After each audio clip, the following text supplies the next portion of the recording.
morning, everyone, and thank you for joining us for this webinar on Calculate Your Benefits, How to Save with Improved Sourcing and Onboarding in Partnership with Oracle India. This is Jerry from People Matters, and before moving to the agenda of the day, I'm going to give you a brief of the topic. Best-in-class organizations are 32% more likely to use social media tools and social tools to engage with prospective candidates. They also leverage data, mobile, Internet of Things. So in a business context where HR organization is increasingly transforming itself, how can you manage your candidate sourcing so that you deliver a great experience? Transforming and standardizing best practices in HR should ultimately make you become more insight-driven, talent-centric, and responsive. So in this webinar, we will take a look at some of the key areas that HR professionals can save time, effort, and money in the sourcing and onboarding stage of the employee life cycle. So here's what we will cover. What are some challenge areas in sourcing and onboarding today? Why should measurement and experience go hand in hand? What should you measure and what shouldn't you measure in the process? How can you improve effectiveness of your processes and help in saving costs? And what are some tips you can turn to screen candidates intelligently? So let me introduce our speakers for this webinar. We have the privilege of having with us Srividya Savapati, the Senior Director at HCM Sales Consulting Oracle, and Mr. Vivek Purekar, CHRO at Simeo. So Srividya heads Oracle India's solution consulting for all HR applications. She drives a solution for cloud applications and on-premise HCM application encompassing core HR and talent management, mapping customer business processes to application, engaging value proposition, post-sales customer references, and which are an integral part of her responsibilities. Vivek leads global HR function for Simeo Solutions, a leader in identity and access management. Vivek has over 26 years of experience in human resources in highly progressive environment. His experience include HR strategies for business units, change management, leadership development, and seamless HR operations at global scale, HR risk and compliance. So our partner for today's webinar is Oracle India. Oracle is shifting the complexity from IT, moving it out of the enterprise by engineering hardware and software to work together in the cloud and in the data center. In India, Oracle works with more than 7,000 customers and 600 partners across private, public, and government sectors. It employs over 41,000 professionals operating in various businesses. Oracle has been in India for about 25 years. It has 9 offices in the country, 11 R&D centers, and 1 partner solution center. About 315,000 students and more than 1,000 learning institutions benefit from Oracle's Academy program annually in India. We have saved time for you to ask questions at the end of this webinar. For those watching live, you can submit your questions anytime during the presentation through the Q&A section. We will try to respond to as many as time allows. So we have the exciting topics today to discuss in this webinar. So without any further delay, let me hand this over to Srividya and Vivek to take over. Over to you. Thanks, Jerry. Good morning, everybody. Welcome to this webinar. I must thank all of you for taking time out from your schedule and accepting to be a part of this webinar. So I think all of us have been reading the news lately, and I'm sure this saying "culture eats strategy for breakfast" is something which keeps blowing into our mind when we keep reading what is happening in the IT world. Not only IT world, I think a few months ago, we also saw a similar thing happen in Tata Group. This draws attention to the question, whether we are hiring right. And while, there is no question about the credibility, the credentials of the candidates that we hire in our organization, one important question that keeps popping up is, do they fit into this company culture? Are they the right resource for the organization? And therefore, this becomes a very important question that all of us have to keep answering before we go into this very important task of sourcing. all of us agree that talent is a differentiator today, because given all things being equal, what actually leverages your company is the skills and talent that you have. And therefore, whether you want to diversify your business, come out with a new business line, a new LOB, I think the one important factor which drives the success of anything that you do is the quality of the talent that you have. So let's just look at the very important function of acquisition, talent acquisition.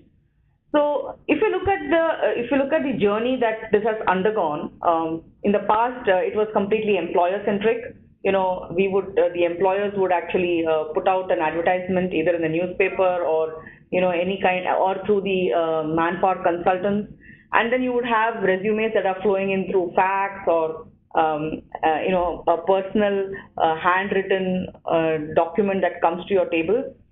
Then we moved to the internet era, and we had emails and people sending us profiles over their mails. Then the organization started actually publicizing this on job boards, etc. And today we are in an era where it has completely changed, and we are at a candidate-centric position. So it is completely on the other side of the spectrum, where today we are actually going where the candidates are. And there is no doubt that all the candidates are on the social media, and it is up to us actually to go and find out where the talent is lying, that which is important to our organization. So why make social as a part of your strategy? Answer is obvious. Your talent is there on the social media. And this social media today is used not only for our personal use, it's also for our professional use. For example, today, first thing in the morning, we wake up, we start looking at our mails, we start looking at our LinkedIn, we start looking at our Facebook. A lot of these things are completely media-driven, social media-driven. We publish articles, we publish posts, we figure out whether we want to connect with our peers, colleagues. We also have updates on what our friends are doing in their professional careers through the social media. So that's where actually all the talent is lying. People are actually on the social media today. Your job seekers find jobs on social networks. There are hardly anybody who's actually looking at the newspaper at the pages behind to look about what are the opportunities that are available. In fact, everything is available on the social media, and so you will find most of the people actually looking at their mobile device constantly. In fact, there are so many jokes going around that you spend more time on your mobile device than with your family and friends, because that's where your world is today. And thirdly, how are you actually portraying your employment brand? How are you portraying your organization to the world, to the social media, to the world at large? This is also done through the social media. Like, while we are there physically present in many places, we have our own brick and mortar events, but a lot of it is driven by the brand that you portray on the social media today. In fact, when people actually are joining organizations, they go to media, they go to social sites like Glassdoor and so many other sites to figure out what others are talking about that particular organization, how others are viewing it, what is the perception that is there in the market. So today, from an organization standpoint, what are the metrics that matter to you when you are actually going for your hiring? What are your sources? For example, today you can hire from anywhere. Okay, you can do poaching. You can actually use your manpower consultant to hire. You can do it through the social media. You can do referrals. So looking at all of them, what is it that an organization would actually look at from their bottom line perspective? What is the cost per hire? Today, how much money are we spending to hire the right talent? Whether the quality of the hire is in line with what our expectation is, in line with what the business is expected to deliver through that person. What are the sources that we are tapping? And based on all this, we have made an offer. Too often we find that we have made few offers. We are pretty much convinced that this particular candidate is going to join us. Just a couple of days before the date of joining, he sends you a mail or sends you a message that he's got another offer, or he's not, for whatever reason, he's declining the offer. Then what happens? How are you going to plan your option B? or have you already planned for it? Or the entire time that you have spent on putting together this candidature, and also given an assurance to the business that you're going to get a candidate on so and so date, is down the drain. So how are you going to manage this, or how do you manage this today currently? The new hire failure rate. For example, I have a hire, I've gone through the entire process, I have hired a candidate into my organization, and then 2 months down the line, 3 months down the line, the candidate is not happy and doesn't deliver. So, the organization is obviously disappointed for the effort that they have put in hiring this candidate, and the candidate is not happy in your organization. So it's a failure on the part of the entire process. Then you have the hiring manager satisfaction. Obviously, new hire failure rate is directly linked to the hiring manager satisfaction quotient. One, two. Also, the hiring manager probably is not satisfied with the candidate profile that you have offered him, and he has to make a choice between what he has got, which may not be very satisfactory for him. So we have to also make sure that the hiring managers in the organization are also satisfied with the candidates that they get, and with the offer they have made, and with the hire that they have got. Vacancy rates. People publish vacancies. How much time does it take to fulfill this vacancy? How much time does this vacancy actually lie in your organization? Which is also a very important metric from an organizational standpoint, because this also leads to a direct loss of productivity if you have a position vacant for a very long time. And of course, diversity, which is very important in today's business, as to how you're managing the multiple diverse factors. Are you giving enough importance to diversity? Are you bringing in the right talent into the organization? Very, very important. So these are the metrics, some of the metrics that matter to organizations. And we just thought we could introduce a small poll question. We want the poll question now on have any of you done an analysis of your hiring costs? Okay, because it will help us to also understand whether on a regular basis, whether organizations are doing an analysis of this kind. So if you can just answer this question, we'll just give you 45 seconds, and then it will be very useful for us to have a healthy discussion.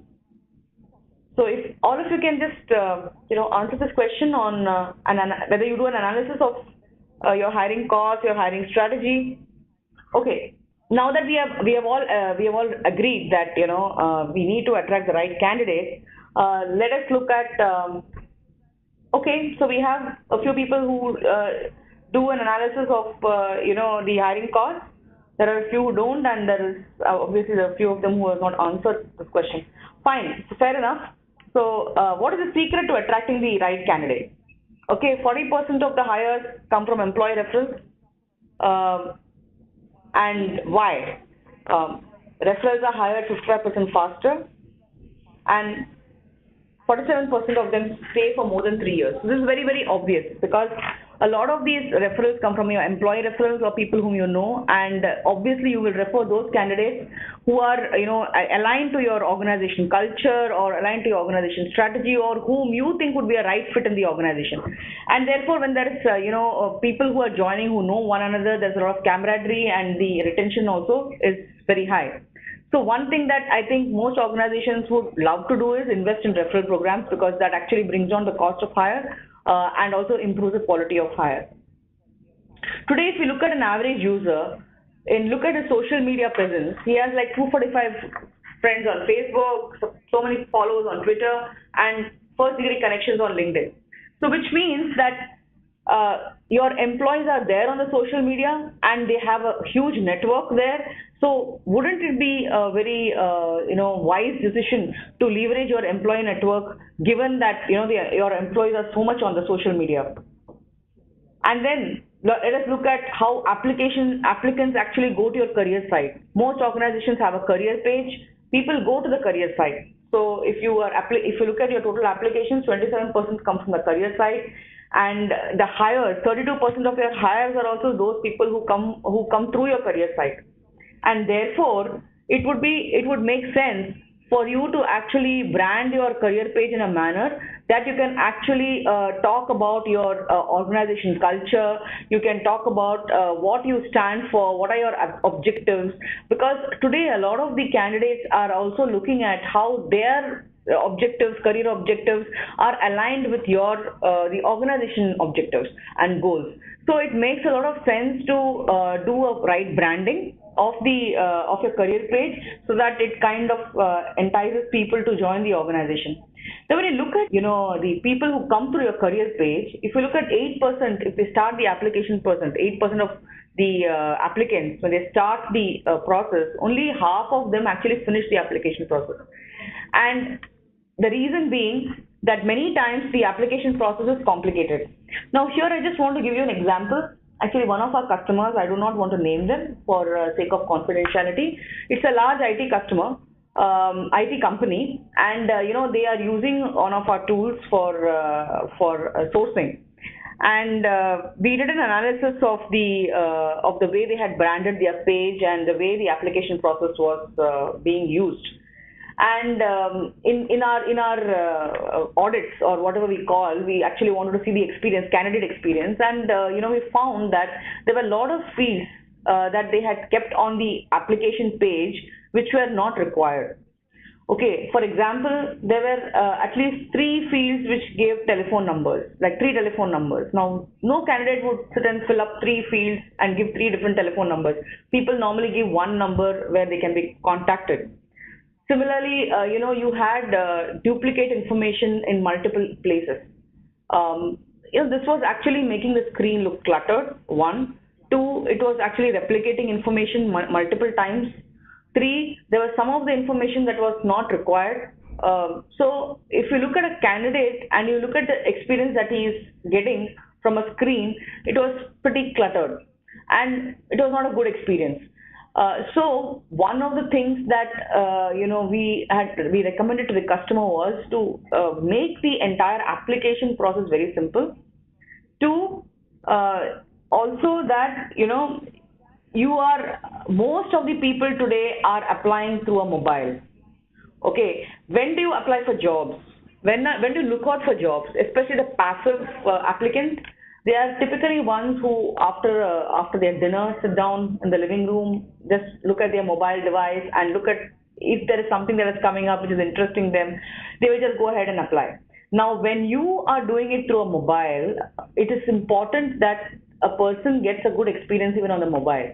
So you need to have an application, or you need to have a tool. Your career page should be such that it should be mobile friendly. So you need to have your page which can be optimized on the mobile, so that the experience that a person gets for applying for a job through the mobile is very, very user friendly and seamless. So very intuitive. He is able to do it very easily.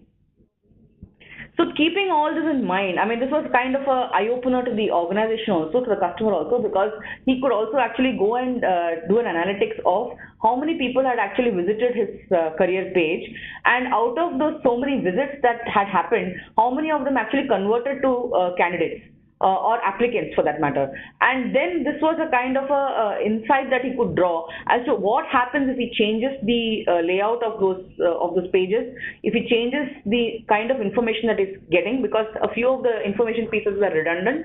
He just wanted, so it was a good idea for him to remove all of them, make it clutter free, make it easy, intuitive, mobile friendly, so that they would really the conversion rate from the career page visitor to an application was better. So if you look at these top recruiting priorities today, if you look at organizations, what they do is they typically reach beyond job boards, obviously, because we are going past that. Second, how do you enhance the candidate experience, which is very, very important today. Candidates are so critical, because just like a customer, who you want to go and attract for your business sales, a candidate is equally important, because today's candidate becomes tomorrow's brand advocate for you. So that's extremely important. In fact, I must say I met up with another customer who wanted to use social listening for the sake of recruitment. He actually wanted to know what people perceive the organization to be as an organization to work with or to work for, and use this information to actually go and source people. Mind you, this was an organization who is looking at candidates, or it's a resource centric organization. So it was very important for them to figure out what is the brand image they carry in the market in terms of being a good employer, or in terms of giving a good experience to their employees. And then, of course, you have to have lasting relationships, people, because unless and until you are able to convince candidates or applicants or your employees that this is a place that you would love to work for, you will not find the word of mouth is very fast, and especially since everybody is on the social media, it's rapid. So, how do you reach beyond job boards? The first thing is internal mobility. Obviously, we are talking about referral programs. For any opening that is there in an organization, you can either source people from within the organization, or you can source people from outside the organization. Now, depending upon the strategy that the organization has, they can probably offer the opening first to their internal employees. So you can encourage internal mobility. So it can also be aligned with the larger HR policies and the larger objective of allowing people to have a job rotation within the organization, and also give a kind of a career path and career growth path to them. Secondly, what about social referrals? Now you have so many employees within your organization, you can use their network to actually get people apply for jobs. Which is a very, very effective manner. And if I even look at 10 employees and each one of them having another 10 network connections, which is like basic, I'm talking about you're having 100 already with you. So I'm saying this can just exponentially grow. Similarly, Facebook job search or any other LinkedIn or whatever, you have so many people on LinkedIn and you are also part of so many groups on LinkedIn. So once you can leverage this network, you are reaching beyond job boards and you're reaching to a wider audience. So this is just one of our customers actually who are using our sourcing tool, and I'm just giving you some statistics on how within 1 year they had the employee referral rate increased completely, because this tool actually helps you to also track the referrals, track the referees, and makes the whole process very seamless and simple. Because I think most customers today, most organizations today are grappling with the issue of tracking the referrals or referees. And if you look at the cost saving that they had more than $1 million cost saving just by using employee referral programs, because hitherto, or traditionally and conventionally, they were using a lot of manpower consultants, and they were spending a lot of money on advertising, and they were spending a lot of money on other things, which completely came down because of the social sourcing. Then when you come to a candidate as a brand ambassador, so I just want to take a small example here today on Virgin Media. Okay, this is an organization, basically we're talking about the airline company, where in 2014, they recruit big, they have large numbers for recruiting, and they had 135,000 people who, 13,50,000 people who applied for jobs, and out of them, 18% of the candidates were existing customers, meaning they were actually using the airlines, using Virgin Atlantic Airlines for their travel. Now, the candidate experience that the organization offered to the applicants was not good. Okay, because that was not a focus area for them. They just went about doing this entire recruitment process in a very mundane manner, and the result of this was there were around 7,500 customers who switched to a competitor, because they felt that the experience that they gained in this whole recruiting process was not good, and this led to complete customer base shift. And if you quantify the money that they lost, is almost 4.4 million pounds. So because of the negative candidate experience. And this was a big learning for them.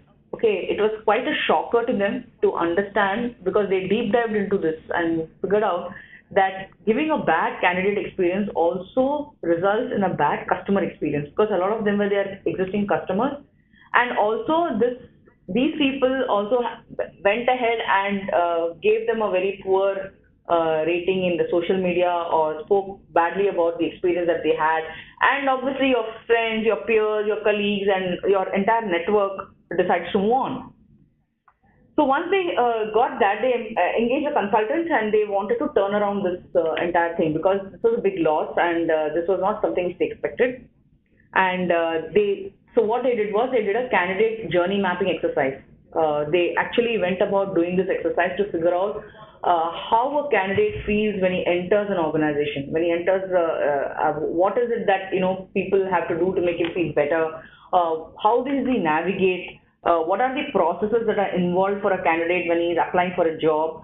Can we reduce the processes? So they kind of did a candidate experience mapping, keeping candidate as the center of the entire exercise, and they did a bit more value-added activities here. For example, if a candidate did not qualify for the next round, or if they figured out whatever was the reason for that, they gave the candidate the feedback, telling him why he didn't qualify, or why he didn't make it to the job interview, or why he didn't make it to the offer stage, and this actually helped the candidate in performing better in his next interview with some other organization. So what they did was they actually helped hone the candidate skills for a job in some other organization, and this gave a very good impact about the organization to the candidate, and therefore they actually turned around the entire model and brought in additional customers into their clan and led to 5.3 million pound profit, where the revenue stream came from 82% of them were candidates who were there with them, and this particular impact of what they did actually spread across to multiple people. So depending on the industry that you're in, you can also convert the candidate experience to a good customer experience. So this is what was a big learning that the organization had, and I think this is what even organizations should understand. So nurturing your relationship, obviously you can create create talent communities, you can create talent pools, you can keep sending them content, you can keep them engaged, and then whenever you have a requirement, if you post to them, that's another thing that they could actually look at. That is a big advantage to the organization. The other thing which I wanted to talk about was social recruiting strategies. Another company called UPS, which is your logistics company, also changed their recruitment strategy and started focusing on target audience. So they realized that for them the hiring was done at various levels, and very important and crucial hiring was for drivers and packers, because those people were very important for them in their business. And they realized that these people are very tech savvy. A lot of them use mobile to do their tasks, and therefore they actually created a very attractive page which was mobile friendly. They embedded videos on job profiles so that people can actually see what the job entails rather than read through a lot of verbose, which helped them to hire very intelligently and wisely. And also using the social media and mobile, they were able to actually do a very good job on the hiring. So I think here is where we can have the second poll question, whether are all of you engaged on the social media for sourcing. This is also kind of an introspection to see whether you are actually leveraging the power of social media today, or if you're already doing it, can you enhance it? Can you give a better experience to your applicants or to your target audience? Okay, so very heartening to see that there are a lot of people who are already engaging on the social media. So I'm sure a lot of you may be able to resonate with the power of social media and how important it is to actually attract the right talent. So once the other thing which is very important, which is a big touch point with the candidates and the applicants and the prospective employees, is your onboarding. So obviously once you are done with the offer process, you're given an offer letter to the candidate. The next interaction that he has with you is on the onboarding process. So a lot of customers, organizations have started preempting this onboarding process, so that for two reasons. One is to make it a very seamless experience for the candidate, so that the day he comes to the organization for joining, it's a breeze. He can just pass through the processes. Two, also it kind of gives a heads up to the organization whether this candidate is really going to join or not. Because a lot of times you realize that, when you have got certain tasks that are assigned to a candidate and he doesn't do any of those tasks, you can kind of get despite reminders or despite this follow-ups, you can kind of get a feeling, you can get a heads up that probably this candidate is, fishing for other opportunities, one, or secondly, he's found another job, he's actually going to decline your offer, and it makes a lot of strategic sense for an organization to plan the backup option. So that is a very, very important insight that an organization would get. So first thing, eliminate mundane administrative tasks, which is very important. Second, you can make an onboarding activity also a very interesting activity once a person has already joined the organization. The first 3 days of orientation or whatever you want to give the candidates can be a very enjoyable exercise. You can have a team building activity there so that the company culture, the company values, etc., can be disseminated through those activities. Also, it kind of builds a bonding amongst the people when you do these things. You can also assign mentors at the time of onboarding. They will help them onboard smoothly. Also, they will make them a part of the organization easily. You can have people who have joined the organization and people who already are in the social media heavily. You can make them brand advocates based on how you are actually doing your onboarding exercises, because you know that they are anyway on social media, they can blog, tweet, whatever, and this is a good platform for you to build brand advocates.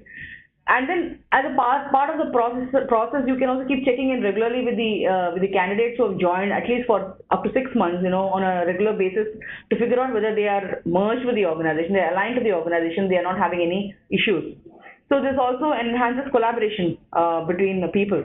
So if you look at onboarding as a task, we have one of the research shows that new employees are most vulnerable to leave in the first 18 months of their employment.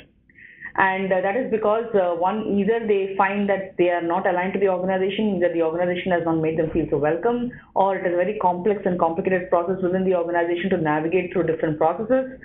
So very, very important to have an onboarding. Either you could plan, your mandatory compliances training on the onboarding tool. You can make them go through certain learning courses so that they are well aware of what the organization is all about. You can have gamification on the onboarding in the onboarding process, which helps them to understand the organization better.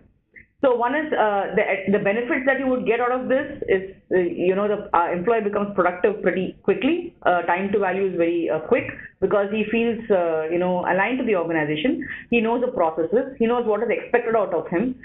He knows where to go for, getting different things done. So that reduces his headache and other things. Second, employee engagement. Using this as a process, using this as a platform, you can, start engaging your employees right from day one. With so many activities that I was talking to you about, you can have, you can do gamification on the portal. You can do, when you assign them a mentor, etc., they feel good about it because they know that somebody is a go-to person for them who can help them with a lot of these anguish and angst that is there typically in the onboarding process. Now, certainly, if you have a happy employee, if you have an engaged employee, it leads to a lower attrition. This reduces your cost because you're already invested in the hiring process, and which can't be reverted. So this can be a good process to ensure that your employee turnover is reduced. And of course, this also helps in the larger thing. It also helps to build a better brand image. I think that's where we think onboarding is very, very important, and that's where it reduces your cost completely in terms of turnover, in terms of attrition, in terms of retention, and already you have made a fixed cost on the hiring process, and it's just that it helps you to leverage the effort that you're putting. So here is the other third poll question I wanted to ask you. Are you guys engaging on do you have an onboarding tool to help you with the process? Today, how many of you have an onboarding tool that can actually help you in this journey? And have you actually seen benefits of this? Okay, so we can see that a lot of people don't have an onboarding tool currently to help them with this process. I'm hoping it's a good insight for you to carry. So I just wanted to give a brief overview of what we have. Oracle has a tool for social sourcing, which helps customers in creating personalized pages for them.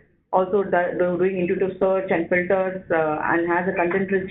You can build your own content in terms of requirements, job requirements, and give a seamless experience to the candidate who applies. And similarly, even on onboarding, for new hire onboarding, you can actually create a lot of onboarding tasks depending upon what you actually want to put on the portal. Make it as attractive as you can. You can have learning courses configured there. You can create tasks for assigning mentor-mentee. You can do gamification on this portal, so which makes this portal look more attractive and keep the employees engaged.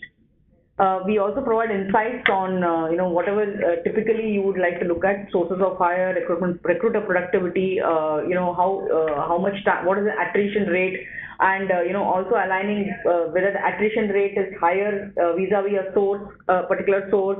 What is your consultant productivity? So we can diversity. What are the analytics with respect to diversity? So all of them are available today as a tool, and obviously it makes sense for organizations to go with tools which help them set up the process better. So that's where I come to an end from the sourcing and onboarding. I think I will hand it over to Vivek, and post that we can address the questions and answers, which I think we'll have 10 minutes to do.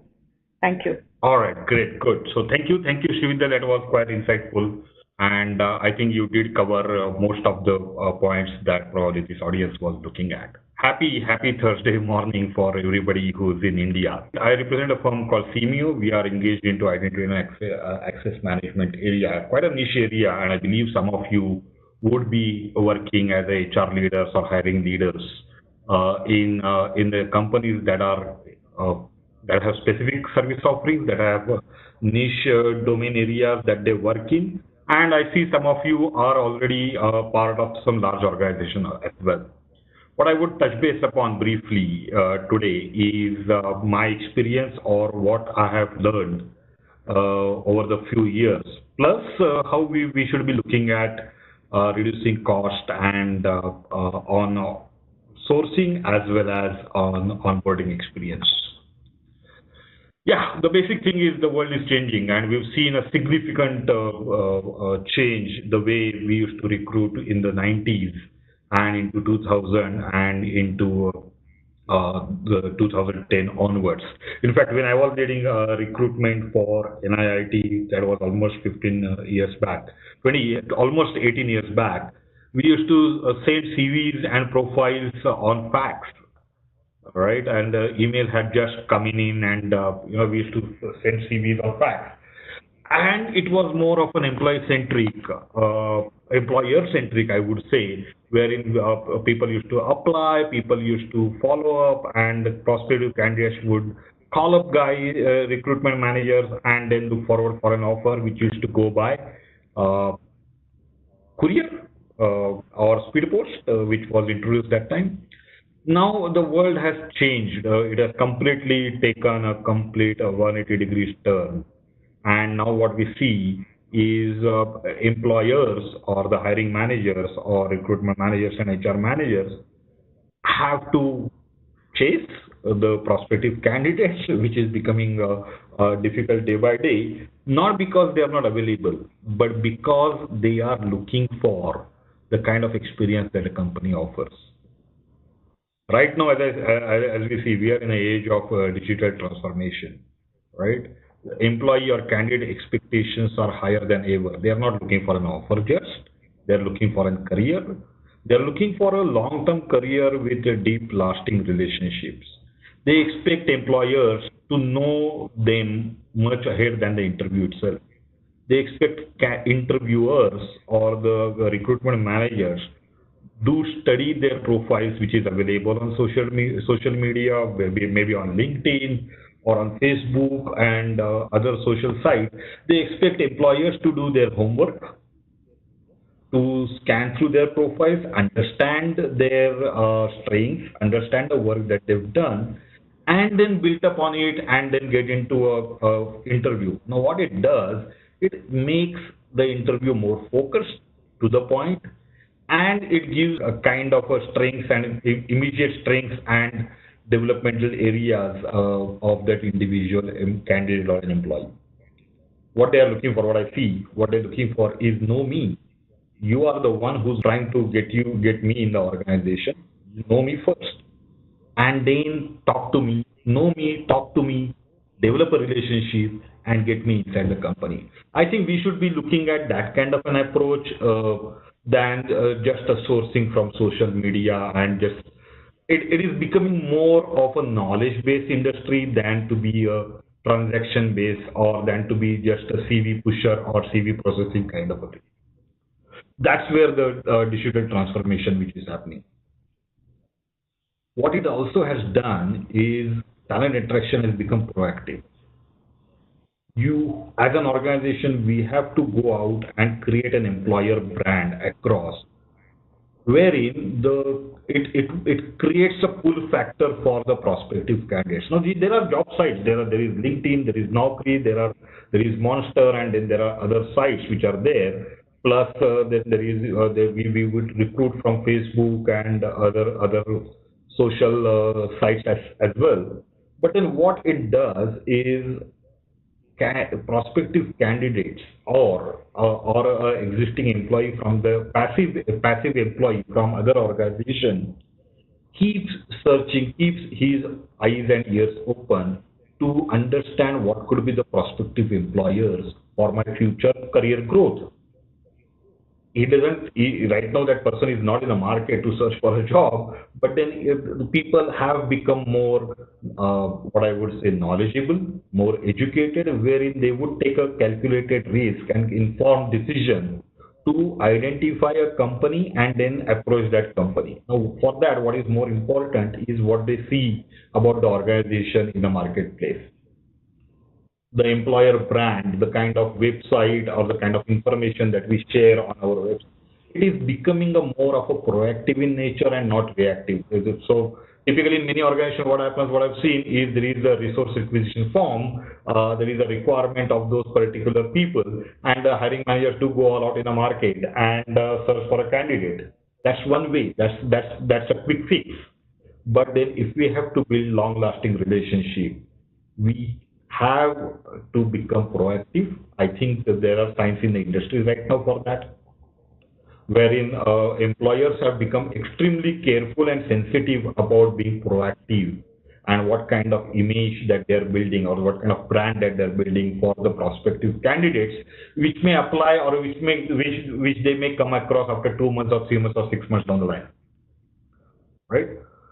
Faster reach to the candidates through social sourcing. What I have seen myself in my organization as well as in the organizations previously is the lead time reduction has come down significantly. What I mean to say lead time reduction is, and those hiring managers would understand this, or recruitment manager, there is a resource request that we have to close. So there is a resource request which is there, and then you have a candidate whom we made an offer, and the person joins, right? If we go through a social sourcing kind of a model, what I've seen in example, wherein the requisition to offer closure process has actually reduced by almost 50%. I think Srividya touched based upon very important point, and it's like going in a focused way. Instead of having to weed through some 250 dirts to get to the diamond, you can connect to the good ones immediately. Now, connecting to that good ones could be creating communities, creating groups, or creating those WhatsApp groups, I would say, or those followers group on LinkedIn, those kind of a thing.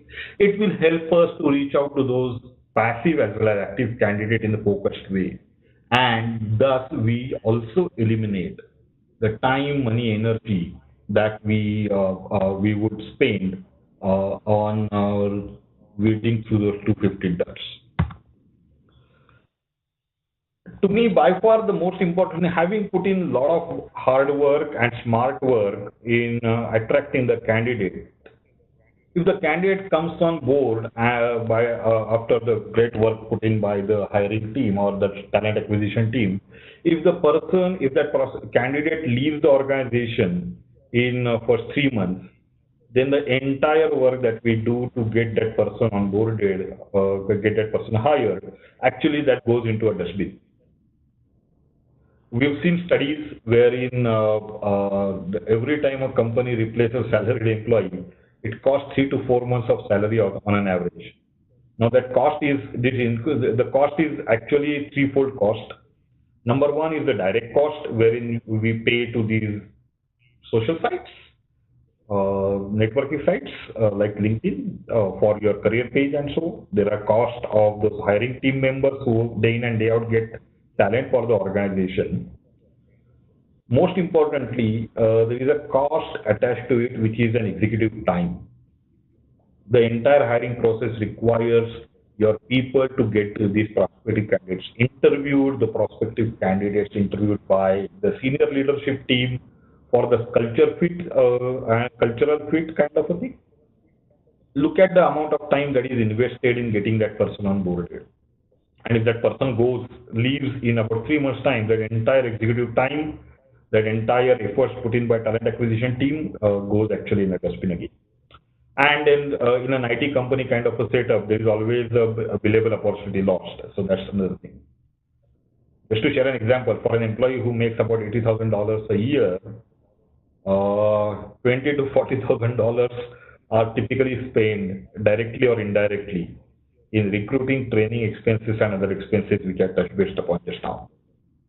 Is actually much more than what we employee turnover cost is actually much more than what we think. I think some of you would have already known this. There are organizations, there are published reports towards this. 69% of the employees are more likely to stay with your company for 3 years if they experience a great onboarding process. Right? The first impression they get on the day of joining, right? It has to be a wow, or it has to be an amazing kind of. 58% will stay beyond 3 years with a structured onboarding program, and 20% of the employee turnover happens in first 3 months. So some of the old recruiters would have a name for it, which is a very crude name. It is called an infant mortality rate. Maybe we should find a better wording for it, a kind of an early attrition or something like that. But the 20% of the turnover happens in first 3 months. So that means we've already lost an opportunity of giving career to these 20% of the people. It also says that 20% of the companies do not have a structured onboarding program. 37% of the companies have onboarding program. Only 37% of the companies have an onboarding program that goes beyond first month. So many companies do have this 30, 60, 90 days kind of an induction program, but then those kind of companies constitute only 37%. 60% of the companies fail to set goals for the new hire. The new hire is lost in the ocean. Doesn't know what he is expected to do, doesn't know what he is expected to deliver upon, doesn't have an objective set for him or herself. Right? 60% of the companies have been, identified that they do not set goals for the new hire in first 1 month of him or her job. 20% of the employees are more satisfied with their managers when they have a formal onboarding experience. I think this data is quite an eye-opener for each one of us who are into this business of giving a strong onboarding experience and hiring a highly competitive talent from market. Some of the onboarding tips, and many of you would have already seen this working. We have to look at engaging candidate as soon as the offer is made. We have to look at sending them reading materials, welcome messages from leadership team, get the new hire, primarily to create excitement, get the new hire excited about the job that they are getting into. We have to look at adoption of electronic solutions that automate completion of forms. People are no longer looking at, and that's where I said the digital transformation. People are no longer looking at to fill up multiple forms and give fill up 50 forms with 100 signatures and some 200 stamps on it, right? Create a new hire portal specifically focus on new hires. Now, all of us do have an intranet, but in we should create some kind of a new hire portal wherein people can interact with each other, wherein they can learn about company culture, complete training, socialization with co-workers. It's like somebody who's new who wants to get associated with quite a few people in the organization. Our standard recruitment portal or our standard intranet may not offer that kind of an experience because you have people working with your organization right from for ages together. We have to look at creating something which is specifically focused for first 3 months experience for the new joinee. Keep track of new hires progress using task management tools or send reminders, and that's where HR has to play a lot of role. When we look at candidate onboarding, we would talk to people and we understand their uh, requirements, understand their aspirations, understand their career growth plans, and we need to set up those goals. It will be excellent that if HR goes back along with the manager and puts up a reminder for the particular employee just to take a check on how he or she is doing on their task, how are they doing on their new hire induction program or their goals. I think that will make a significant change in the overall experience that the employee will get. Trust our employees to serve themselves. And majority of the companies do have this employee self-service. And way back, almost 11 years back now, Forrester had published a report which had said essential HR self-service or employee self-service would be the essential core application for businesses. Everybody is what I would say technologically educated these days, irrespective of the background. They all know how to use WhatsApp, Facebook, emails, all other kind of an applications that many of us might not even heard of. It will be excellent to look at a kind of an employee self-service through gamification, through certain tools wherein it will create an excitement among the new joiners, as well as it teaches them in terms of the kind of culture that we have and be on themselves, right? And it would importantly also it will allow HR managers to free up to do much better pressing needs of engaging with employees and really plan to work on their career, on their growth, and deliver value for the businesses. So this is something that I had. Thank you for listening patiently, and we would now open it for Q&A, which will be followed by this. Thank you. Right. Thank you so much, Srividya and Vivek, for those great insights. We'll move on to the questions. Due to paucity of time, we'll take a bunch of them, couple of them. So meanwhile, we'd actually request you to provide a feedback for all of the participants in this webinar through a survey link. You will see the survey link on the Q&A section. It will be great if you could provide us feedback. Your input matters to us. So let's take a few questions. Srividya, I think this question is for you. There were a bunch of questions on the metrics that matter slide. You know, what metrics do you use to measure the quality of hire? This was asked by Ashutosh and Rahul. And Ankita asked, how do you differentiate the quality of hire from the new hire failure rate?